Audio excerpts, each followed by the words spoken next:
Thanks for joining me on the web. I'm meteorologist Mike Grogan. It's a muggy Monday out there, and it might involve a few thunder showers through the afternoon and early evening. High temperatures in the lower 80s. That's where we'll be through about 6 o'clock in this evening, back into the 70s. Some increase in cloud cover expected, though it should be drier as our evening goes along. This afternoon, this is the zone for the isolated thunder showers. Just about anybody could see a brief downpour. Not expected to be all that severe today, but of course we'll watch it closely. Overnight tonight, we're expecting more storms to fire up to the north of Tulsa after our highs in the upper 70s and lower 80s.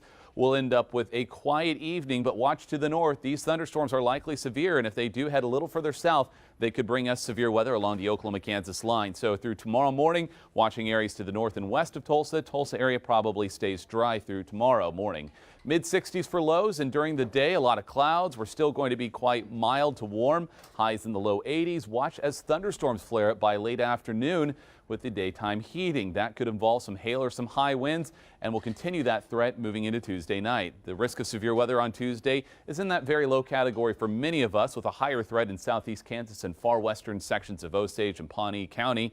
But in any case, any storms that do form, just count on them providing a bit of an impact for you. And as we move into Tuesday night and Wednesday, that's when we'll see more widespread activity developing as the main storm system arrives. So Wednesday morning, expecting a pretty widespread round of showers and thunderstorms in the area. Some of those could be strong to locally severe. By midday, that's starting to clear off to the east. And the big question is, how much heating do we get Wednesday afternoon to fire more storms? Those would likely be quite severe, especially Wednesday evening as they roll back into green country. So that is why we have the moderate risk of severe weather already for much of eastern Oklahoma throughout the day Wednesday. But it's really for the afternoon and evening for that window of time when hail, high winds, and even a few tornadoes are possible. So the timeline kind of shapes up like this. Really through Tuesday morning, very low chances for the Tulsa area. There might be that opportunity for a few storms to sneak southward overnight. The chance is low. Tuesday afternoon, a few pop-up storms, but secondary round will push in Tuesday night and Wednesday morning. That could provide us with some storms that are still severe when they arrive.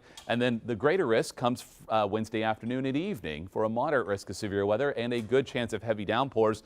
And a lot of rainfall is another problem as well, because flash flooding could be an issue.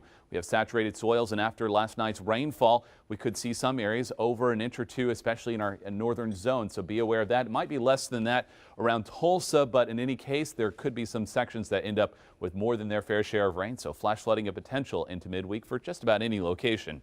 83 degrees at 5 o'clock today. By evening, dropping into the mid-70s and mid-60s to start off your Tuesday. A few showers mainly north of Tulsa.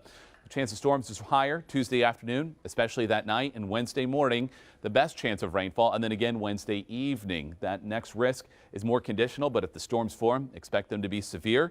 That will be followed by a cool front that will drop our temperatures into the 60s for highs by the end of the week. Some lingering clouds and perhaps another wave of rainfall Friday night and Saturday morning. But overall, the weekend's looking all right with some passing clouds and temperatures on the nice and mild side as we head into Mother's Day.